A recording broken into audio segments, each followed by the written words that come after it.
Welcome everyone, it's Michael DeHaan from Care to Grow, and I've got Dale Stevens with me today. Welcome, Dale. Thank you.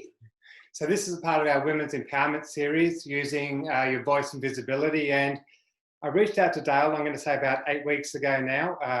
Just a bit of a background with Dale. So she's a speaker and communication coach, and I love the title of your business, which is Present with Presence. Love it. And what I did is I was a little bit nervous when I connected with you in regard to sort of speaking up and speaking polished. But what you gave me on that day is you gave me some personal coaching, and you didn't even need to. And it was just so beautiful that your nature of giving, when you actually said, do you mind if I give you a bit of coaching? And you asked me to share about how I position my business and then gave me some tips around it. And you didn't have to do that. And I walked away one inspired, and I've presented differently since that. So I just wanted to share that with you. It did mean a lot to me. Oh my gosh, well that's just warmed my heart and made my day. So I'm so happy about that. And yes, and I'm glad that you like the name, because you have a name for your company and then sometimes you get a bit sick of it yourself and it's like, oh, I don't know, still that old name. But I do love Present with Presence because it's not just about presenting, it's about being present. Yeah. And I think that that's what my beautiful clients end up doing is like being present in the moment. And I think it's just having presence is just so much based around on being present and showing up as you, I think. So thank you. I'm glad you love the name, because that's the idea behind it. And we'll dig a bit deeper in a moment around that, but what I'd love to do is just get to know you a bit better. So do you want to just tell us a bit about yourself before we dig a bit deeper? Yeah, sure. So when I was younger, I was obsessed with ballet. It's a very good idea to be obsessed with ballet, because if you're not, you don't probably get that much out of it. Yeah, very obsessive. And then I became a professional dancer for many years. So I really loved that. It was great.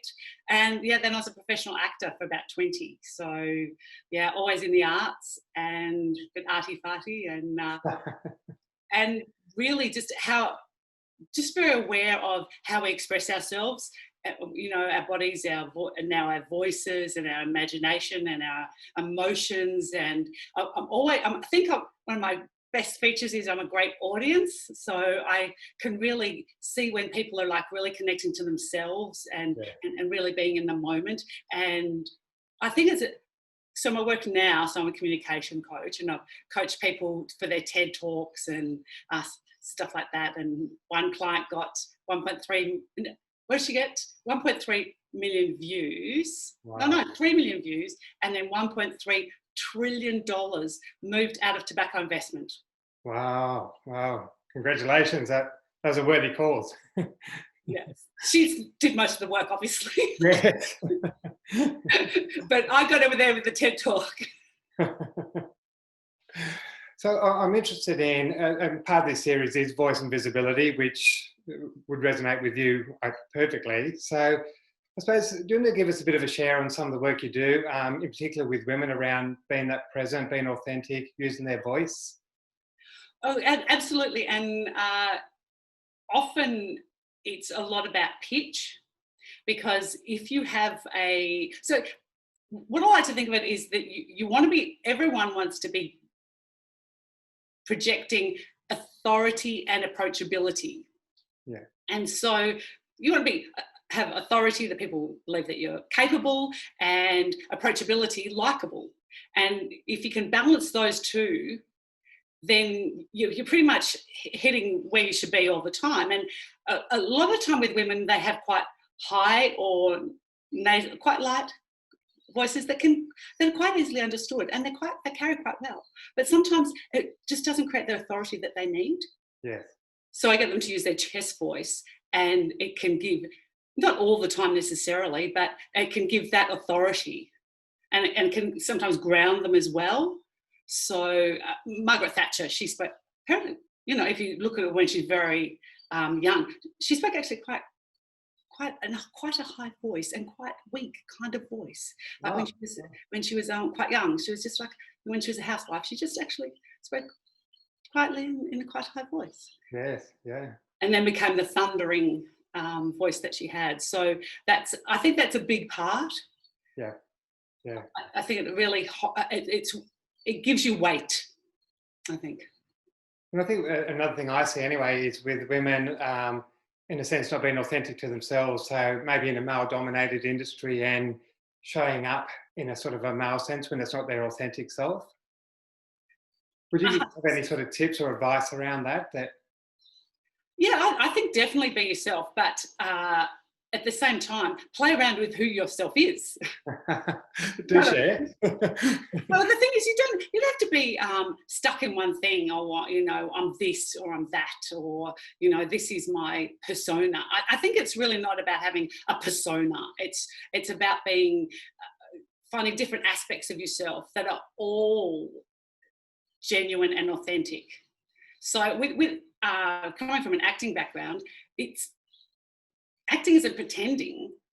It's actually finding different aspects of yourself and portraying that. So I think that I don't think there's one authentic self. Oh, this is me being authentic. This is me being fake. I think authenticity is about having your thoughts and your feelings and your body language and your voice aligned. Okay, yeah. I haven't heard it like that before, but it does make sense. Yes. Yeah, so really, if you're, I'll try and do a demonstration. So if I was to wear this suit and speak with big gestures, and then I used a voice that was really kind of quite fast and really quite out there, a little bit like a chipmunk. Well, then it's not going to match up. Sure. It's not going to match up. So I think authenticity is an alignment. That you can find different sides of yourself. You can be strong and powerful and confident, or you can be kind of more with a cat-like energy where you're just kind of like pretty relaxed and just kind of hanging around and throwing in a few things here and there and whatever you want to do, being a bit more unpredictable and stuff like that. And it's still you.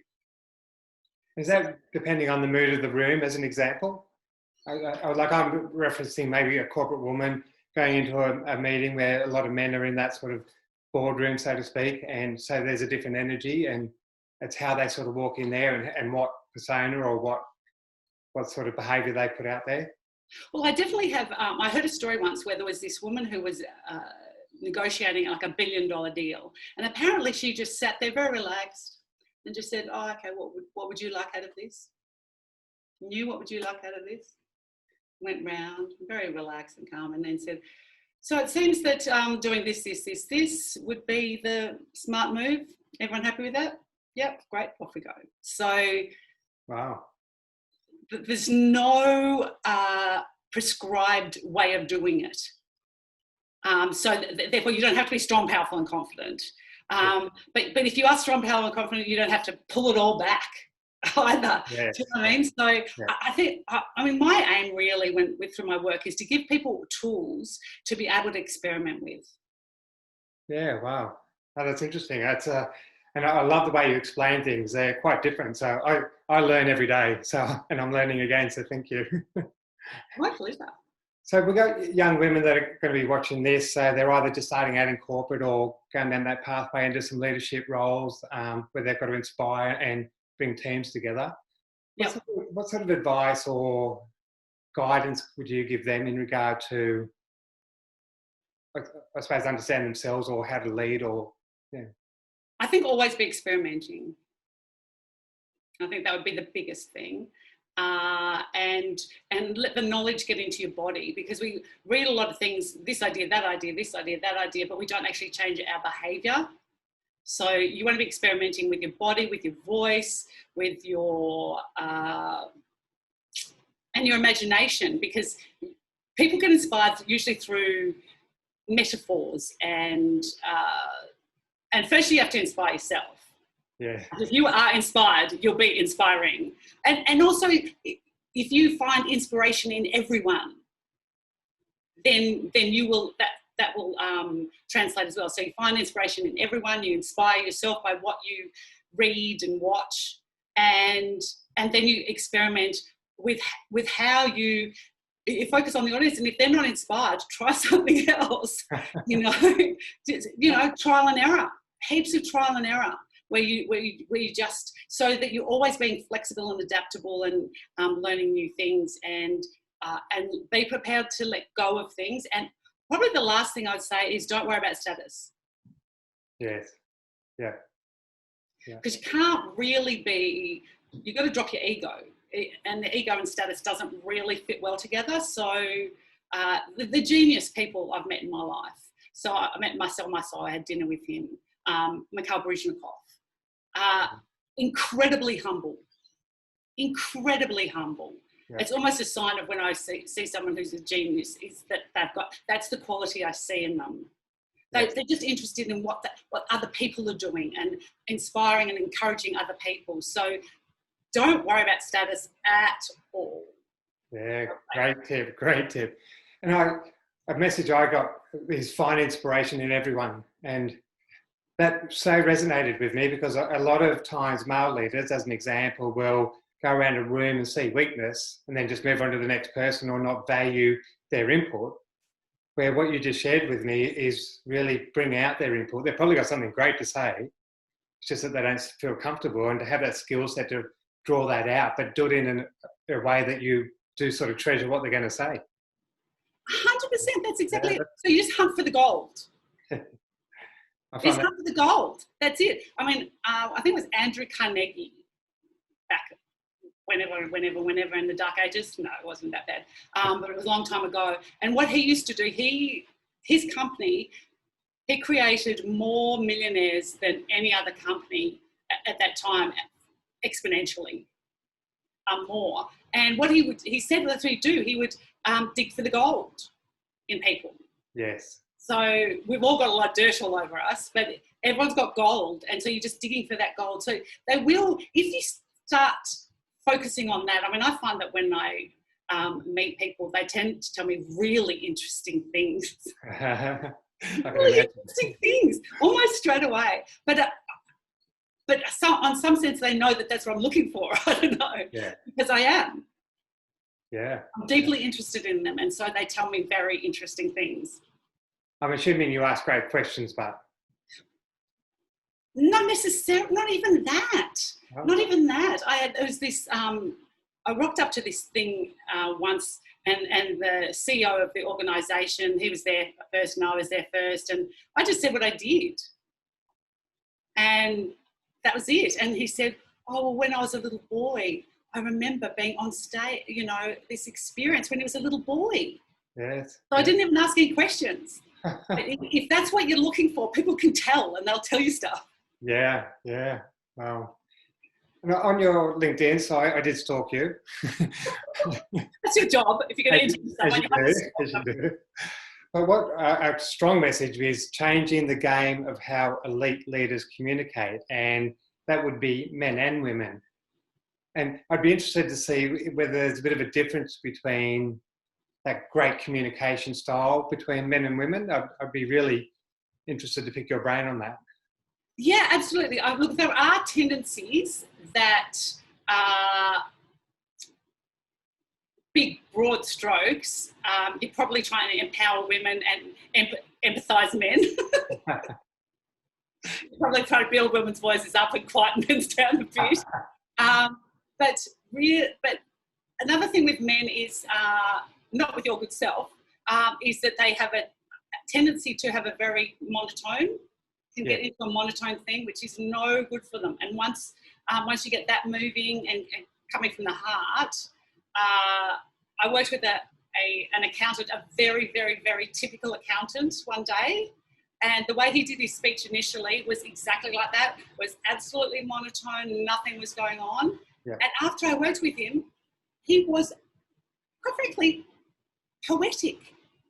Wow. The way he came from the heart, and the way he described things, and the way he talked about his customers and everything was just so beautiful. So I think giving men the courage to come from the heart and describe things is really powerful. And with women, I suppose, just sort of a lot of it's confidence. Yes. Yeah. So dig deep, just be who you are, get your voice happening, get your chest up, and kind of stand in your power. Is there any other tips that we can give women? I so agree with you around the confidence, whether that be breathing just before they go into meetings, I'm not sure, but I'm sure you'll be able to give some practical tips there. And I like the way stand up, you know, own your space. So is there any other sort of tips that they can actually take on before they go into like important meetings to be themselves? Yeah, absolutely. And this applies to everyone. The thing is and I probably really know, coming from being a dancer and then an actor, about your body, and your body language wins. If we kind of slump over, and then just do this exercise with me now, okay? Okay. So just slump over and act as if someone's punched you in the stomach, really slump down. And now say, I'm on top of the world, everything's going brilliantly. On top of the world and everything's going brilliantly. It feels quite strange. Doesn't work. Now stand up, plant your feet, chest up, and now say, I'm falling apart, everything's going bad. I'm falling apart and everything's going bad. Yeah. It doesn't match. Body language wins. So I think being aware of your body language, and so I've also got a power pose for them. So will you do it with me now? Yeah, for sure. Okay. So just put your arms up in a V, head up a bit, shut your eyes, big deep breath in, then blow it out hard. Big deep breath in, blow it out hard. Big deep breath in, blow it out hard. Relax your shoulders, leave everything where it is except for your arms, bring them down. And let your chest up. And open your eyes. Beautiful. You should have done that first. Looks so good. Looks so good. But research has found that if you stand in a pose like that for 2 minutes, then it greatly increases your chance of doing well in a test or in an interview or anything like that. It actually works. So it's about keeping your chest up. And if things go wrong, you think taller and calmer, taller and calmer. Yeah. And that's so practical. So thank you for that. Anyone can do that, which is great. Yeah. I had a group of IT people before they pitched for their business. They were all out the back doing power poses. So I'm just going to ask one more question, and it's about a 25-year-old woman, as I said, just sort of starting out. What would be the one tip that would sort of inspire them or make them really think about where they're at? One bit of advice. Run your own race. Interesting. Yeah, make your own choices. Don't do what other people tell you. Kind of use other people as a resource. Work out where you want to go and help other people get you there, rather than do what people say. What do you think? What do you think I should be doing? What do you think I should be doing? What do you think I should be doing? Yes. I mean, that's not too bad if you're really young, but really at some point, and around 25, you need to be going, okay, I want to go here, and then ask people for their help and get people to come behind your vision for your life. Wow. A sort of a great ending, and I got so much value out of it. You've given me some tips, one around confidence, around how you sort of show up, which is great, and I think that's really going to inspire younger women to look differently, look at this and actually go, what can I do differently? So very practical as well. So I'm really grateful, Dale, for your time. And I knew it was going to be like this because, again, you're very giving, and I knew I was going to do some exercise. You're prepared. I was prepared. But again, thank you for being a part of the series. It means a lot to me that you actually put your hand up straight away. So again, very grateful for that, Dale. Well, thank you so much, and good on you doing it. It's awesome that you're doing it. No, thank you. All the best. Thank you so much. All right, see you, Dale. Thanks, bye.